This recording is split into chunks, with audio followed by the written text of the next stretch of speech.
טוב, בשמחה וטוב לבב, voilà, Yeshiva Tzemar Tzedek de Natania.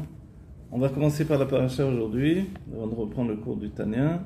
La paracha, c'est parachat Shemot, Shemot, les noms. Donc Shemot, qu'est-ce que c'est? C'est les noms. Voilà, les noms, parce que tout simplement, les noms des enfants d'Israël sont comptés, recomptés, signalés. Et même si on les a comptés précédemment quand ils étaient en Égypte, on s'aperçoit que tout à coup, ce sont des enfants d'Israël qui ont surpeuplé l'Égypte. Voilà, si on fait le compte, ils sont entrés 70 en Égypte. Le compte, il est particulier parce que certains, d'entre les Midrashim et les Mefarshim, on voit que certains disent que en rentrant en Égypte, on dit que Yocheved elle est née en Égypte, qui sont entrés dans les remparts, elle a donné le 70e. Et certains disent que dans le 70e, il faut compter également Dieu lui-même pour compléter le 70. On va dire, mais pourquoi il y a une nécessité de compléter le 70, qu'il faut associer Dieu au cas où c'est 69 et pas 70? Parce que Shivim, donc les 70, ça représente la perfection des sentiments.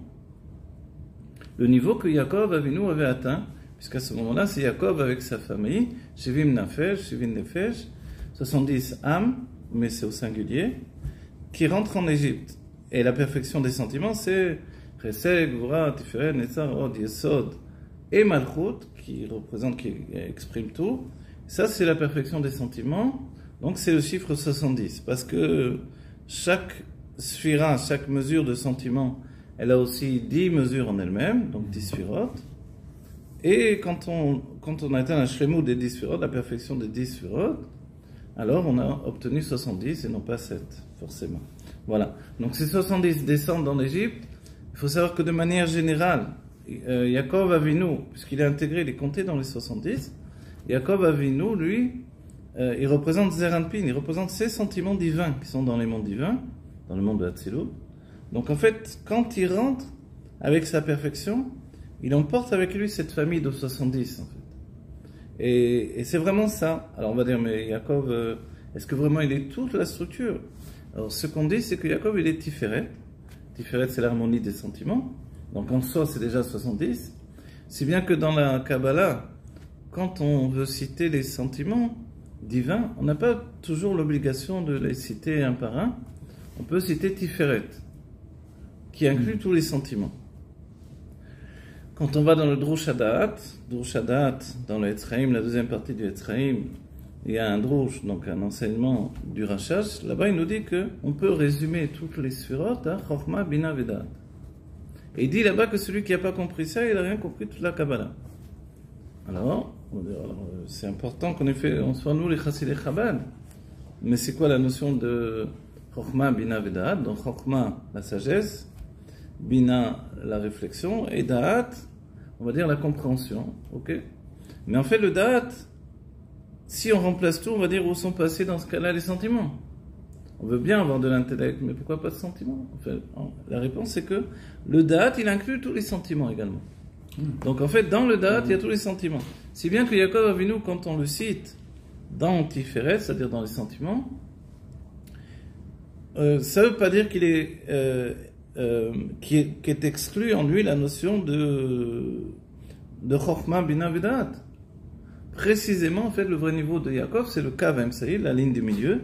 Donc, effectivement, il vient du Da'at, il s'habille dans les sentiments, et puis il remonte au Da'at. Et c'est là où il est l'Irosh, Israël, où il a le niveau de l'intellect, en fait. Donc, voilà. Et ça, c'est très important.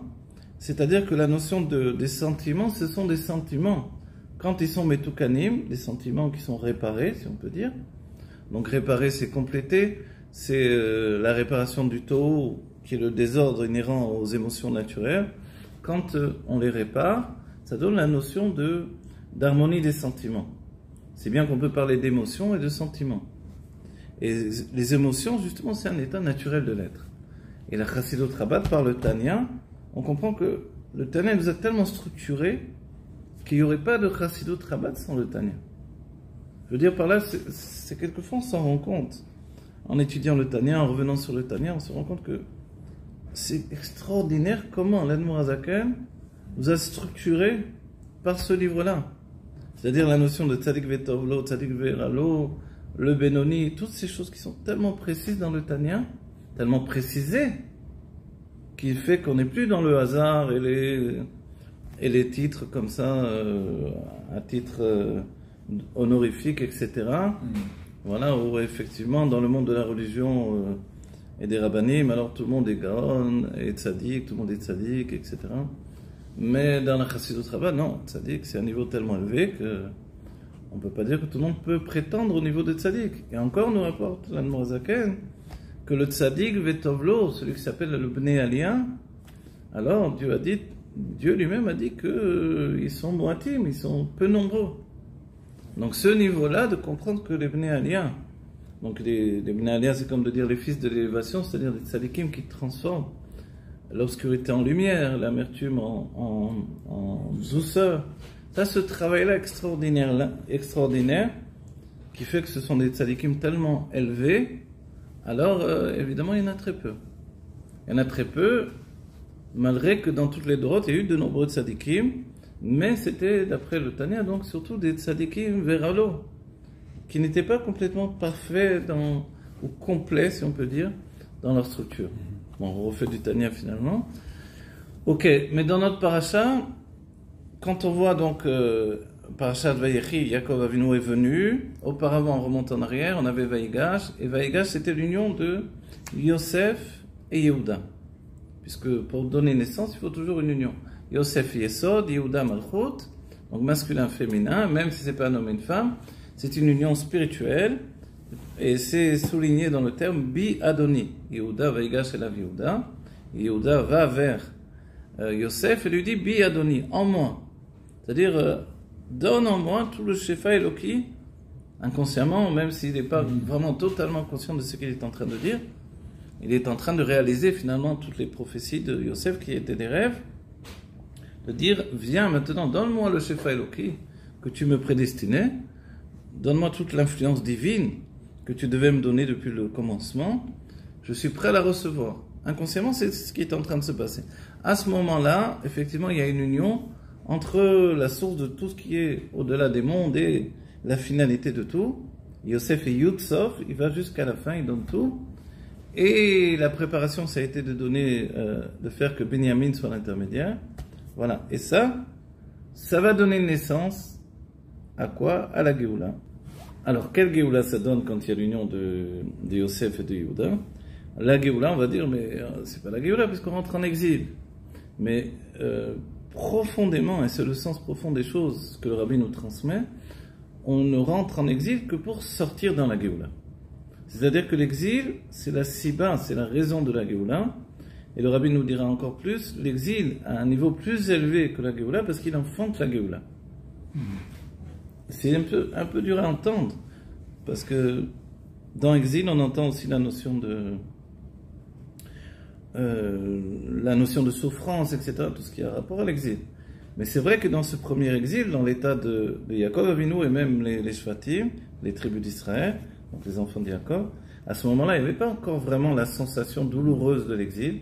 Il y avait la sensation, au contraire, d'un exil qui nous élevait, nous donnait de vivre bien, et ça a été vraiment les années les plus heureuses chez Yaakov Avinu.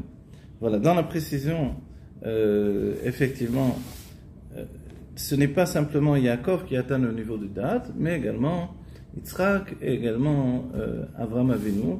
Tous deux ont atteint ce niveau de date. Le date, ça représente une perfection forcément.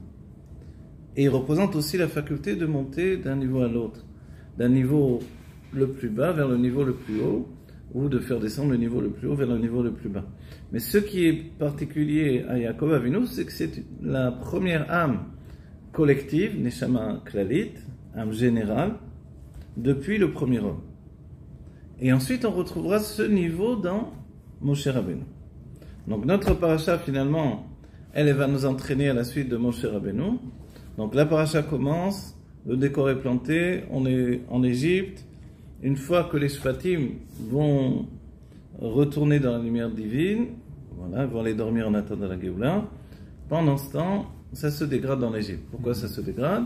Parce que de manière miraculeuse, le peuple juif s'est Voilà, vraiment, d'une famille, on est passé à un peuple.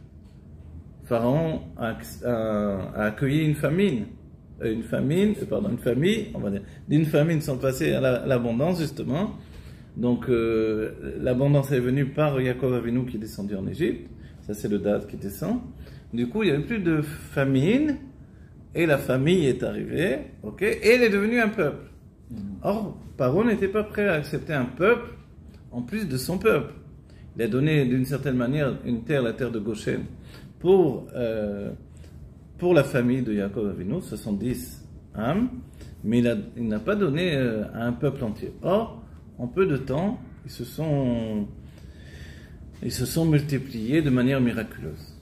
Okay. Donc maintenant, évidemment, l'exil commence quand finalement Paro a peur que ce peuple-là, qui vit au sein même, enfin en retrait, mais au sein même de l'Égypte, se mette du côté de l'ennemi qui peut attaquer l'Égypte et faire pencher la balance du côté de l'ennemi, pas forcément du côté de Pharaon. C'est une question, est-ce que vraiment le peuple juif aurait pu faire ça ou non? En fait, on a vu souvent que non. Par exemple, quand il y a eu l'attaque de Napoléon en Russie, l'Admorazaken s'est mis du côté du tsar. Alors qu'on ne peut pas dire que forcément que le tsar était du côté des juifs. Mais dans la conscience du peuple juif, ça a été toujours de donner du kavod au roi en situation, en place, parce qu'il est le représentant du pouvoir, de la royauté de Dieu sur la terre. Donc en fait, il n'y avait pas chez le peuple juif cette nature de se rebeller contre le pouvoir en place, etc. Ou autrement, ça aurait été fait du temps des Shvatim, mais pas du temps des enfants. Donc du temps des enfants d'Israël, oui, mais pas du temps des petits-enfants. Donc en fait, cette peur, elle n'était pas légitime. Et cette peur, elle a été une peur du partage de pouvoir. Or, il faut se rappeler quelque chose d'extraordinaire, c'est que c'est grâce à Yosef que Pharaon est devenu le Pharaon suprême, en fait, le roi suprême ou l'empereur suprême de l'Égypte, qui était fait de petits royaumes, je sais pas comment on dit, féodaux, où il y avait des seigneurs en place, comme on a vu dans d'autres pays, en Allemagne ou dans d'autres pays comme ça.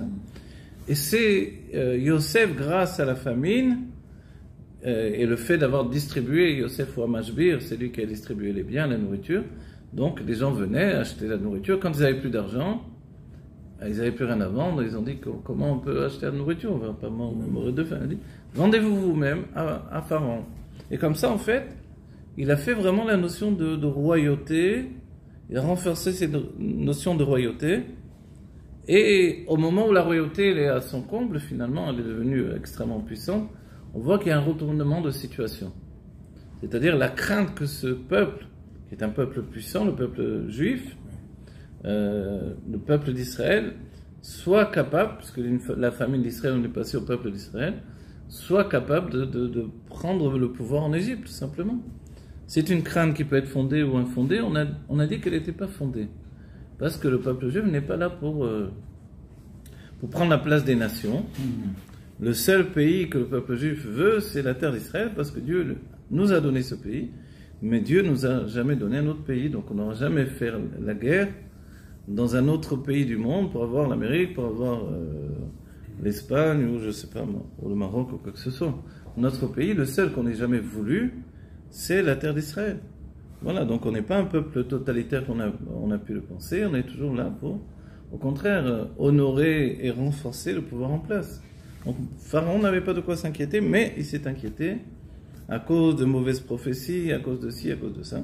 Et c'est là où Dieu va donner à la fois la dégradation de la situation du peuple juif en Égypte, qui va passer de l'état d'invité d'honneur à un état d'esclave. De travailleurs pour Pharaon. Pharaon a commencé à travailler lui-même avec tous les peuples qui étaient en Égypte, et finalement il s'est retiré. Les Égyptiens se sont retirés et il n'est resté plus que le peuple d'Israël qu'on a obligé à continuer à travailler. Voilà. Et on dit que ce travail était inutile puisque les constructions en place s'écroulaient ou s'enfonçaient dans le sable mouvant. Donc c'est pas forcément les pyramides ou le peu de palais qui restent encore en Égypte, qui vont nous dévoiler ce que nous avons construit. Voilà. Ce qui dit, c'est que nous n'avons pas construit avec de la pierre, mais avec des briques. Est-ce que c'est important que l'on ait construit avec des briques? Suffisamment important pour qu'on ait besoin de le souligner, ou que la Torah ait besoin de le souligner?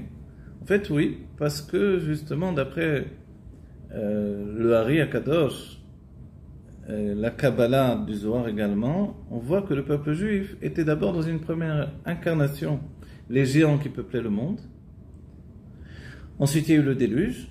Il faut savoir que auparavant, quand ils étaient ces géants qui peuplaient le monde, ils étaient dans un plaisir absolu qui faisait qu'ils avaient un corps géant. C'est-à-dire le corps était le moyen d'exprimer également l'âme, qui était une âme de Ta'anoug. Voilà, ce qui est important de comprendre, c'est le fait que quand on se retrouve à faire des pyramides ou faire des palais pour Paro, dans Pithom et Ramsès, on va dire, c'est pas parce que tout à coup il y a une envie de Dieu qu'on fasse ce travail-là pour le peuple juif. C'est ça le peuple juif, c'est une préparation à faire les mitzvot. En fait, oui. Mais dans quel sens c'est une préparation? C'est d'abord une réparation. Et là, donc le Zohar et la Kabbalah du Hari nous expliquent qu'en fait, il y a cette notion où on a fauté précédemment, quand? À l'époque de la tour de Babel.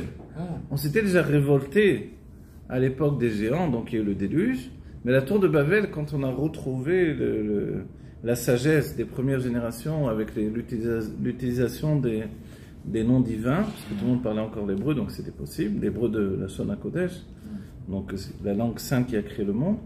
Donc en fait, là-bas on a fait une tour avec des briques. Des briques, on va dire, c'est quoi des briques? Pas des briques comme on entend aujourd'hui, c'est-à-dire de l'argile et de l'eau. De l'argile et de l'eau, ça nous rappelle Adam Arishon. Le fait que son corps est fait d'argile et d'eau, et ensuite Dieu insuffle, donc le souffle divin, il lui donne vie, etc. Mais en fait, le fait d'avoir fait donc une tour qui montait jusqu'au ciel pour faire la guerre à Dieu, et d'après le Zohar, enfermer la Shrina et obliger Zeranpin, les sentiments divins, à donner l'influence divine, de faire une sorte de grand concours, mais de prendre la vitalité, j'ouvre le robinet, comme ça. C'est une image, mais c'est vraiment l'idée de la tour de Babel. On va dire, mais comment une tour physique elle peut faire ça? On dit, alors le Beth Amikdash, il va faire ce genre de situation dans la Gdusha, la réparation aussi de ces situations-là. Mais là, présentement, c'était pour se rebeller contre Dieu. En haut, tout en haut, il y avait une statue de Nimrod avec un arc dirigé vers le ciel. Mais c'était quoi cette possibilité? C'est que chaque pierre, chaque brique qui était en fait faite de terre, de paille et d'eau, finalement, elle était faite avec les noms divins. Et comme Avraham Avinu, il dira dans le Sefer Yetzirah, qu'une lettre, ça construit une maison. 2 lettres, 2 maisons. On va dire, alors, on construit un immeuble entier, une tour entière avec des lettres. C'est ça le secret. Et comme la langue sacrée, elle est créatrice, donc effectivement, on peut faire des choses incroyables. Surhumaines, au-delà de la nature, et c'est ce qui s'est passé. Pour réparer cette faute-là, donc les mêmes constructeurs sont revenus construire en Égypte. Et c'était le peuple juif qui est revenu, qui s'est réincarné. Le peuple juif qui avait fait cette rébellion contre Dieu, mais c'était pas le peuple juif comme on l'entend nous, c'était pas encore le peuple juif, mais cette humanité qui venait du premier homme, de Adam Arishon, donc qui était au départ surtout une humanité avec des âmes divines. Alors, elle devait maintenant réparer la chose, et la réparation s'est faite en Égypte. Et la conclusion, c'est qu'ensuite on verra que seulement 1/5 du peuple juif va sortir d'Égypte. Oui.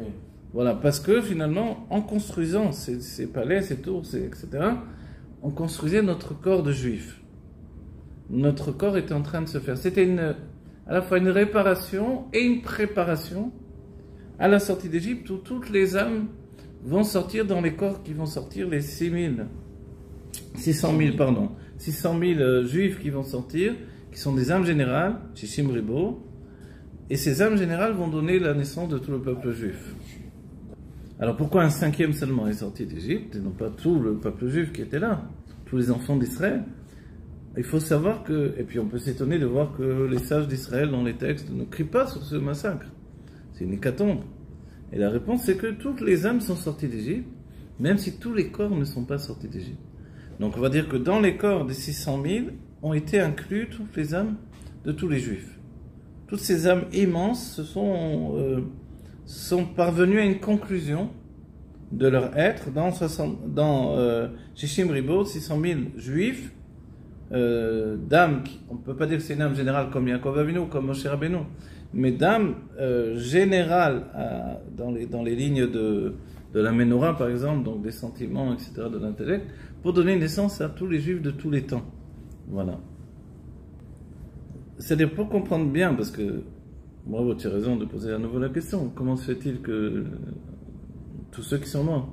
La réponse, c'est que, en fait, la réparation, la construction, elle était là pour donner naissance à un peuple.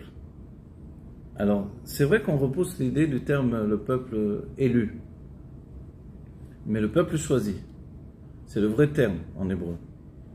Ok? Si c'est le peuple choisi, on peut entendre choisi d'après les peuples de la terre. Donc Dieu a choisi le peuple juif plutôt que les autres peuples. Mais en réalité, c'est aussi le peuple choisi, il est structuré sur cette même famille d'Israël. Les enfants d'Israël, c'était effectivement, ils étaient déjà 2 millions en Égypte. Et tout à coup, Dieu les a choisis. Il les a choisis et il choisit finalement un groupe. Peut-être qu'il y avait plus encore. Bon, j'ai dit 2 millions, c'est le chiffre que j'ai retenu. Peut-être que c'est le chiffre de la sortie d'Égypte en elle-même, puisqu'il y a les Shishim Ribot, 600 000 plus les femmes, les enfants, les vieillards, on va dire. Vieillard, un mot, on ne sait pas quel âge c'est vieillard, quel âge c'est adulte, quel âge. Quoi qu'il en soit, on va dire, qu'est-ce qui s'est passé pour les autres? En fait, les âmes se sont transportées dans le corps de ceux qui sont sortis, et les corps sont restés en arrière, dans la Makat Bechorot, la Makat Chosher, donc la plaie de l'obscurité, eux ils sont restés dans l'obscurité. Ils n'ont pas dépassé le stade de l'obscurité, ils ne sont pas partis vers la lumière. C'est-à-dire que Dieu a laissé derrière lui des corps, mais il a sauvé des âmes. Donc il a sauvé des âmes, et il a choisi des corps. Ces corps-là vont porter pour l'éternité la descendance du peuple juif. C'est-à-dire qu'une mère juive va donner naissance à des enfants juifs sans aucune condition, à partir du don de la Torah. Et là, on se remet à la base de tout l'enseignement des sages, à savoir qui est vraiment le peuple juif et à quel moment apparaît le peuple juif. Est-ce qu'on peut dire que ceux qui étaient en Égypte, c'était déjà le peuple juif? Là où les sages sont d'accord, parce qu'on pose la question évidemment même sur Abraham Avinu. Est-ce qu'il était déjà dans ces notions de juif, pas de juif? Le juif d'avant le don de la Torah, est-ce que c'est comparable au juif d'après le don de la Torah? On va dire, mais pourquoi on pose cette question? Le premier des croyants, en tout cas, c'est Abraham. On voit qu'il a donné naissance à 3 religions finalement. Pourquoi? Parce qu'en lui, justement, c'est encore dans un niveau de taux. Taux, c'est-à-dire le désordre inhérent au chesed, à la générosité. C'est pour ça qu'il va sortir de lui Ishmaël. Yitzhak, la même chose, c'est le désordre inhérent à la rigueur. Donc de lui va sortir Esav. C'est seulement chez Yaakov où on voit chez Yaakov toute sa descendance. Tous ses enfants sont vraiment dans la Kedusha du peuple juif. Donc à partir de Yaakov, on rentre dans une structure de Tikkun. Il est comparable au monde de Hatzilut, de Tikkun, donc c'est la réparation des âmes. Et là, lui, il va donner une structure qui va être éternelle. Mais dans cette structure elle-même, il va y avoir encore un second tri, à l'image du Kesef.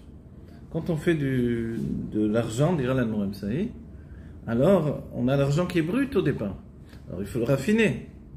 Et ensuite, une fois qu'on a fait un premier raffinage, c'est comme ça en français? Raffinement, peut-être. Voilà. Et ensuite, on recommence, on fait une deuxième fois et une troisième fois, jusqu'à avoir du Kesef Taor.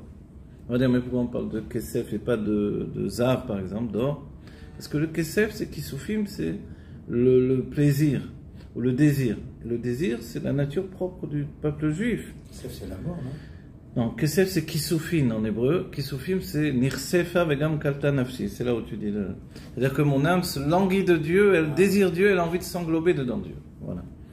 Ça peut s'apparenter à la mort au final, mais il n'y a pas de mort par rapport à Dieu. C'est s'englober dans Dieu. Voilà. Ce que l'on a en nous quand on fait le Shema Israël, c'est le désir de s'englober dans Dieu. Effectivement. Donc le plaisir du peuple juif donne naissance à un désir, ce désir il nous caractérise. Quand on dit par exemple le peuple juif aime l'argent, mais l'argent c'est ça, c'est le kesef. Kesef, donc kesef, kisofim, c'est cette notion de désir très très fort chez le peuple juif. Donc l'argent c'est une expression du désir du peuple juif. Et comme d'autres choses qui sortiront de lui. Mais à la base c'est le désir. Et c'est pour ça qu'au début du monde, ces âmes-là avaient des corps géants par rapport à des âmes qui avaient un désir géant. Et ça, tout ça, ça va donner la finalité du peuple juif en Égypte. Ok, on se retrouve en Égypte, Moshe Rabbeinu vient de naître. Quand Moshe Rabbeinu naît, la maison est remplie de lumière. Il est sauvé finalement du rapt des Égyptiens qui viennent chercher les enfants juifs dans les maisons à cause d'une prophétie, à cause d'une annonce que voilà, un garçon du peuple juif va renverser le trône de Pharaon. Ce garçon, c'est en fait Moshe Rabbeinu. Voilà, qui porte le nom que lui a donné sa mère adoptive, donc Batia. Et le nom, il veut dire Minamaim Meshitiu, car j'étais sorti des eaux. Et là, il y a beaucoup de secrets derrière tout ça. D'abord, alors, pourquoi ils ne l'ont pas attrapé au moment de la naissance? Parce qu'ils surveillaient dès qu'une femme était enceinte. Hop, ils avaient mis des espions, ils surveillaient et ils savaient exactement quand l'enfant allait naître. Mais voilà, Moshe était prématuré, il est né après, voilà, 7e mois. 7e mois, dit le Rambam, ça peut être 6 mois et 1 jour. Voilà, donc on est dans une situation où ils n'étaient pas prêts à venir chercher l'enfant, et l'enfant est né en avance. Et la peur de Yocheved, ça a été tout de suite qu'il soit pris par les Égyptiens. Donc elle le met dans le Nil. Et en le mettant dans le Nil, finalement, elle le met dans une situation, on a dit dans un berceau, et ce berceau qui est comme un petit bateau finalement, alors elle va le mettre du goudron à l'extérieur. Et évidemment, ça nous rappelle immédiatement la Teva de Noir, l'arche de Noé. Et on dit qu'en fait, Moshe, une chose extraordinaire, il est la réincarnation du corps de Noé. Pourquoi du corps et pas de l'âme? C'est assez extraordinaire que les sages de la Kabbalah nous disent cet enseignement-là. Comment c'est possible? Alors c'est un secret, évidemment, que pour ma part, je n'ai pas vu de réponse exacte sur ce sujet-là, mais cette notion-là de corps et non pas d'âme, alors c'est quelque chose d'extraordinaire qui se retrouve ici. Voilà. Ce qui est extraordinaire, c'est que Moshe, alors il va pleurer et que Batia va rentrer dans le Nil, et pour que le Nil ne reste pas un objet d'Avodazara, puisqu'il était une idole des Égyptiens, qui idolâtraient le Nil depuis que Yaakov avait justement donné la bénédiction à Paro, au Pharaon, pour que le Nil monte à sa rencontre dès qu'il se rapproche du Nil. Le Nil vient à sa rencontre, et comme ça on voit qu'il n'y a plus de famine en Égypte grâce au Nil. Donc ils en ont fait une idole. Et pour annuler l'idolâtrie du Nil, Dieu a occasionné qu'auparavant Batia vienne se tremper son mikvé de Giour, donc le fait d'attester que son âme est juive, elle le fait dans le Nil lui-même. Et quand Moshe est mis dans le Nil, il n'est pas mis dans un Nil qui est une idole, une idolâtrie. Et tout à coup, donc, c'est un Moshe qui rentre dans un élément naturel. Et là, Moshe va pleurer, il va l'entendre, et le Rashi nous dira que sa main va s'allonger pour aller le prendre, ou alors qu'elle a envoyé ses servantes de Pirushim. Et au final, elle va le prendre, et à ce moment-là, c'est le geste de Minamaim Meshitiu, de l'eau, car je t'ai sorti des eaux du Nil, alors je vais t'appeler Moshe. Okay. Et ce nom va nous rester malgré que Moshe avait plein d'autres noms. A priori, c'était l'usage à cette époque de donner plusieurs noms, plusieurs prénoms. Quand on dit nom, c'est prénom, puisqu'il n'y avait pas de nom de famille à cette époque. On avait le nom et le nom du père, donc Moshe ben Amram, etc., etc. Donc Moshe, lui, on va dire son histoire commence là, mais en réalité, effectivement, Moshe, c'est une âme particulière. D'où elle provient, ce que l'on dit quand on étudie, par exemple, le Torah Or, on apprend qu'elle provient du monde du Tohu. On a dit, mais le monde du Tohu, c'est un monde de destruction. Et Sab aussi provient du monde du Tohu. Moshe Rabbeinu, Shaoul HaMelech également, le roi Shaoul. Donc on va dire, donc c'est pas étonnant si ensuite Moshe va détruire l'étape de la loi. C'est-à-dire que le monde du Tohu, c'est la situation où c'est un monde de destruction. Voilà, c'est pas étonnant qu'il bégaye. Pourquoi? Parce que la lumière est trop grande Et si on compare les kelim à quelque chose, dans le langage de la Chassidut par exemple, c'est justement aux paroles. Le Rabbi Moarash nous dira que la shfirat kelim, la brisure des réceptacles du monde du Tohu, donc c'est en fait comparable à l'émotion qui saisit quelqu'un. Et à ce moment d'émotion, il est incapable de parler correctement, il est incapable d'aligner une phrase correcte. Il peut pas, il y a trop d'émotions pour pouvoir s'exprimer, voilà. Donc en fait, tout de suite, ça occasionne une shfira, une brisure des réceptacles. Cette brisure des réceptacles, c'est exactement le fait de bégayer en fait.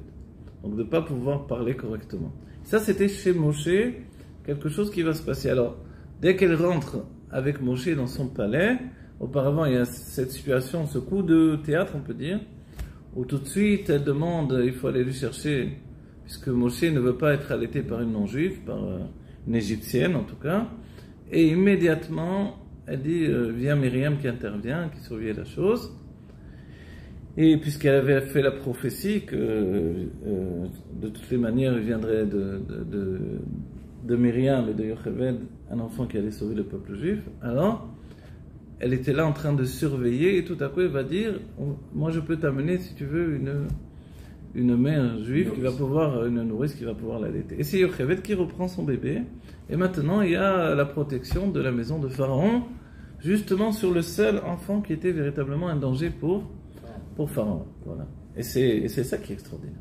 C'est-à-dire que ça c'est quelque chose de divin en soi. C'est un miracle divin que Dieu ait organisé tout ce système-là pour que la maison de Yocheved soit protégée par Pharaon lui-même. Et à partir de ce moment-là, quand il va grandir, elle va le prendre dans le palais, et Moshe va grandir dans le palais. Ce qu'on pourra s'étonner, ce que l'on va voir déjà dans la paracha, c'est que Moshe va sortir, à quel âge finalement? À 40 ans, donc il s'est passé pas mal de temps. Qu'est-ce qu'il a fait pendant ce temps? Qu'est-ce qu'il a fait Moshe pendant ce temps? Voilà. En fait, non, Moshe, on était vraiment dans le palais de Pharaon. On dit que Pharaon aimait profondément Moshe, et le rabbi nous dit que Moshe était tellement élevé dans son âme, qu'il vitalisait en fait la maison de Pharaon, de sa lumière. C'est ce qui s'appelle Yenikat Achitzonim. Les forces du mal se nourrissent du bien, et toute la maison de Pharaon était nourrie par la lumière de l'âme de Moshe, dont on a dit dès sa naissance, ça a brillé, ça a illuminé toute la maison. Et on va dire, mais comment c'est possible que Moshe ne savait pas la souffrance du peuple juif? Qu'à ce moment-là, il sort à l'âge de 40 ans, il voit le peuple juif souffrir, et quand il voit un Égyptien qui frappe sur un juif, il va dire un nom divin, et il va l'enterrer dans la terre. On va dire, mais d'où il sait les noms divins, puisqu'il était chez Pharaon? Alors la maison de Pharaon, on connaissait les noms divins ou quoi? C'est quoi l'histoire? De là, on voit que Moshe, non, étudiait la Torah. Et si bien que l'Admour Amsaï va nous dire que Moshe était tellement élevé, c'est ça le propre du monde du Tohu, que pour lui, donner la Torah, c'était descendre de niveau. Voilà. Et ça, c'est extraordinaire. Kvatpe, comme on verra, quand Dieu va lui dire, va délivrer le peuple juif, Moshe va dire, Shlachna b'yatishta, envoie ton libérateur directement. Et Kvatpe, vekvad lachon, lourd de bouche et lourd de langue, Admour Amsaï dira, tout ça on peut le voir dans Torah Traïm, etc., dans d'autres textes, il dira que lourd de bouche et lourd de langue par rapport à la Torah écrite et la Torah orale. Donc Moshe pour lui c'était une difficulté de de faire un tzimtzum, de limiter en fait son intelligence extraordinaire et son approche du divin pour exprimer la Torah. Et pour ne serait-ce qu'aller parler au peuple juif, bonjour, ça va, comment vous sentez, etc. C'est-à-dire que le simple rapport avec d'autres personnes, pour lui, était une difficulté. Et c'est pour ça qu'il n'a rien vu de la souffrance du peuple juif. C'est qu'il était tellement dans des introspections, dans les mondes divins, qu'il ne savait pas du tout la réalité autour de lui. Le monde de la matière ne le touchait pas, et ne l'atteignait pas. Voilà, on va dire qu'avec tout ce qu'on vient de dire, on a mis en place tout au moins le début de l'étude de la paracha de Shemot, cette paracha qui nous emmène dans l'exil, qui nous prépare la Géoula. C'est une paracha, on n'a pas le temps de voir l'exil, on est déjà en route pour la Géoula, et puis on a les éléments essentiels de la Géoula. Il y a Moshe, il y a Aaron, il y a Myriam, et puis le peuple juif qui veut sortir d'Égypte, Pakot, Pakatit, le mot de passe qui va être transmis, et Et voilà, donc alors on va continuer cette semaine à étudier tout ça avec l'aide de Dieu. Voilà, que comme Moshe le voulait, que l'on ait le Mashiach définitif, voilà, et non pas un Mashiach intermédiaire. On dit que le premier libérateur sera le dernier, donc Mashiach il a l'âme de Moshe Rabbeinu.